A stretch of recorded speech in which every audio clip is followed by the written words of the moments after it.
Nice day kelas 6. Semangat belajar IPA dengan Bu Eva.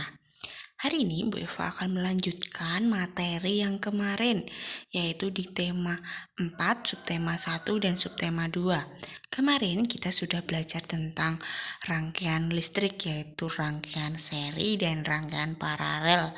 Kemudian kita juga belajar menghasilkan energi alternatif dari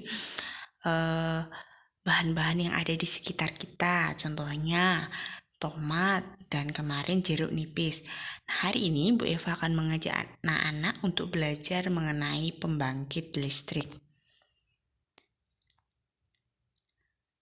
Nah, di sini Bu Eva akan memulai untuk mengajak berdiskusi mengenai proses menghasilkan energi listrik. Sumber utama energi listrik adalah pembangkit listrik. Contohnya yaitu seperti pembangkit listrik tenaga air, lalu ada pembangkit listrik tenaga uap, dan pembangkit listrik tenaga nuklir atau nuklir. Oke. Nah, di sini Bu Eva hanya menjelaskan mengenai PLTA ya, pembangkit listrik tenaga air. Nah, ini merupakan proses terjadinya PLTA atau proses yang ada dalam PLTA. Kita akan bahas satu-satu. Nah, PLTA sendiri itu memanfaatkan energi air yang mengalir. Aliran air dialirkan melalui pipa-pipa khusus untuk menggerakkan turbin. Gerakan turbin tersebut nantinya akan diubah menjadi energi listrik di dalam generator. Itu dalam skala besar. Kalau dalam skala mikro, kalau airnya itu sedikit, dia bisa menggunakan kincir air.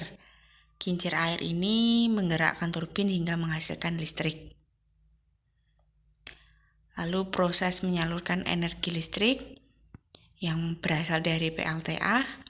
Yang pertama adalah PLTA-nya siap disalurkan. Kemudian yang kedua, gambar nomor 2 itu energi listrik disalurkan terlebih dahulu melalui kabel-kabel besar yang terpasang di menara sutet. Nah, kayak menara-menara itu namanya menara sutet ya, anak-anak.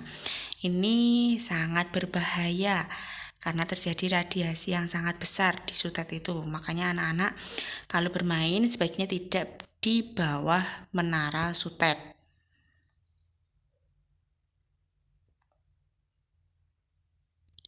Nah, nomor 3 itu energi listrik kemudian masuk ke dalam transformator untuk menaikkan atau menurunkan tegangan.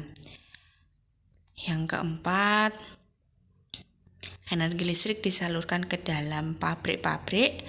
Nah, biasanya ini pabrik-pabrik ini dia membutuhkan energi listrik yang cukup besar untuk keperluan produksi. Kemudian yang kelima, energi listrik dari transformator penurun tegangan diterima oleh gedung perkantoran dan rumah-rumah penduduk. Nah, ini setelah itu, setelah dari pabrik, kemudian dia masuk ke transformator lagi, kemudian disalurkan ke gedung-gedung perkantoran maupun rumah-rumah penduduk. Nah, sekarang kita belajar cara menghemat energi listrik. Nanti kan kalau seumpamanya energi listrik itu kan lama-kelamaan akan habis. Nah, bagaimana cara kita menghemat energi listrik? Kita akan pelajari ini ya anak-anak. Yang pertama, anak-anak kalau di rumah itu lampunya boleh diganti dengan lampu LED yang bisa hemat energi. Yang kedua, kalau menyalakan lampu itu hanya seperlunya saja. Ketika siang hari silakan dimatikan.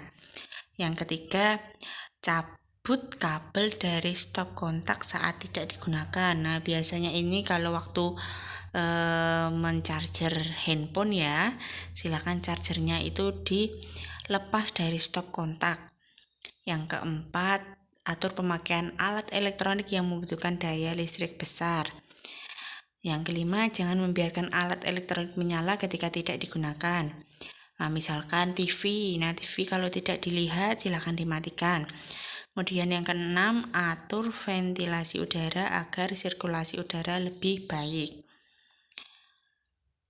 Kemudian kalau kita seumpamanya tidak menghemat energi listrik, nanti kita akan berdampak ya bagi kita. Yang pertama itu terjadinya peningkatan suhu global akibat dari panasnya energi listrik yang terlalu lama digunakan atau penggunaannya melebihi batas.